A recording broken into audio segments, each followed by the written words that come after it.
Hello दोस्तों, मैं अमित कुमार। आज के इस वीडियो में आपका स्वागत है। आज हम जो बताने जा रहे हैं क्वेश्चन नंबर 3। ये क्वेश्चंस काफ़ी एग्ज़ाम के दृष्टि से इम्पोर्टेंट है। अगर देखो तो ये क्वेश्चंस को कई बार एग्ज़ाम में पूछा भी गया है और साथ में क्वेश्चंस एक एक्सरसाइज में है और एक आपका एग्जाम्पल में है। तो हमने एक्सरसाइज वाले क्वेश्चंस ना आज करेंगे और एग्जाम्पल वाले क्वेश्चंस हमने पहले भी बता दिया आपको। तो उस चीज़ से आप खुद से क्लियर कर लो, यहाँ पे कोई बड़ी बात नहीं है। बट यहाँ पे हम लोग क्या कर रहे हैं, पूरे चैप्टर एक्सरसाइज जैसे भी है उसको लेके चल रहे हैं, तो हमें तो यहाँ बताना अनिवार्य है।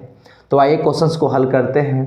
दिया है यदि 10a + b बराबर √3 है और 10a - b बराबर 1/√3 है, तो आपको बताना है कि a और b का मान क्या होगा। ठीक है, तो a और b का मान ज्ञात करने के लिए हम लोग क्या करते हैं, इक्वेशन का इस्तेमाल करेंगे, है ना। लिखेंगे 10a + b बराबर √3।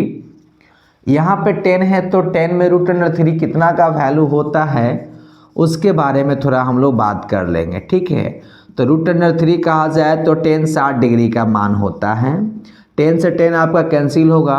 a + b जो होगा 60 डिग्री के बराबर, जिसे हम लोग समीकरण 1 कहेंगे। नामकरण के अनुसार काम करेंगे। उसके बाद हम आते हैं 10a - b। a - b बराबर 1/√3 है। तो ये तो आपका जो भी है 10 का 10 आ जाएगा a - b। अब ज़रा सोचो कि 10 में 1/√3 मान होता कितना का है, तो ये 30 डिग्री का होता है। तो लिखेंगे यहाँ से हम 30 डिग्री। ठीक है, तो 10 से 10 कैंसिल होगा, तो यहाँ से होगा a - b बराबर 30 डिग्री। ये आपका हो गया समीकरण 2। क्लियर है। अब समीकरण 1 समीकरण 2 को हम आपस में जोड़ेंगे तो शायद b कैंसिल हो जाएगा, क्योंकि b एक पॉजिटिव है, b एक नेगेटिव है, तो जोड़ने पर प्लस माइनस तो कैंसिल होना ही है।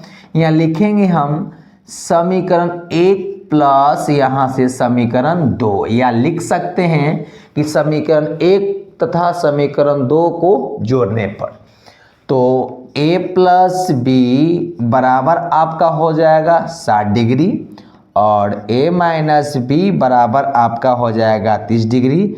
जोड़ रहे हैं तो प्लस में माइनस में कैंसिल, a और a आपका होगा 2a और 60 30 देख लो 90 और 2 से इसे काट दो तो a बराबर हो गया 45 डिग्री। a का मान आप किसी में भी रख सकते हो, समीकरण 1 हो या समीकरण 2 हो। लिखेंगे a का मान समीकरण 1 में रखने पर, समीकरण 1 देखें तो a + b बराबर 60 डिग्री है, तो a + b बराबर 60 डिग्री है ना। a का मान है 45, तो 45 b बराबर यहाँ से 60 डिग्री हो जाएगा। b को इधर रहने देते हैं और 45 को हम ऊपर टी भेज देते हैं, तो प्लस है तो माइनस में, तो b बराबर हो जाएगा 60 में से 45, तो ये बचा आपका 15।